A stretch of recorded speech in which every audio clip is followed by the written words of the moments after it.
আজকে আমরা আজকে আমরা শিখবো হচ্ছে যে আইফোনের বোর্ডগুলা কিভাবে কোন প্রকার সুইচ ছাড়া, সুইচ ফ্লেক্স বা বডি ছাড়া কিভাবে এটাকে ওপেন করতে হয়। আমরা তো সবসময় আইফোনের যে কাজটা করে থাকি, এটা আইফোনের যে কেবল গুলো আছে মাল্টি কেবল, এই মাল্টি কেবল দিয়ে ওপেন করে থাকি।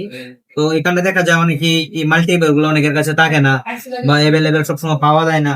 সেই ক্ষেত্রে কিন্তু আইফোন গুলো এভাবে ওপেন করতে পারে না এই কেবল থাকার কারণে।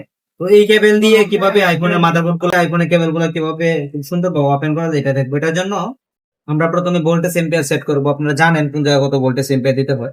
তো সেই অনুযায়ী আমাদের ভোল্টেজ এম্পিয়ার সেট করা আছে। সেটা আমরা এখন নেগেটিভে দিয়ে দিলাম।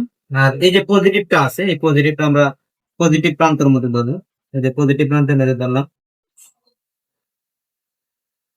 পজিটিভের মধ্যে ধরলাম। এখন এই যে সুইচ আছে, এই সুইচের জাস্ট আমরা এখানে এটাকে সাথে ধরবো। এই যে দেখেন কি রিডিং আপ ডাউন করছে, এখন আমরা ছেড়ে দিব।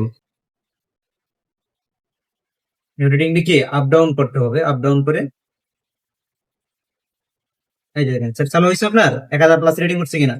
এখন চালু থাকলে 1000 প্লাস রিডিং মিনিমাম 900 হবে। ওকে, বোর্ড চালু আছে। জি।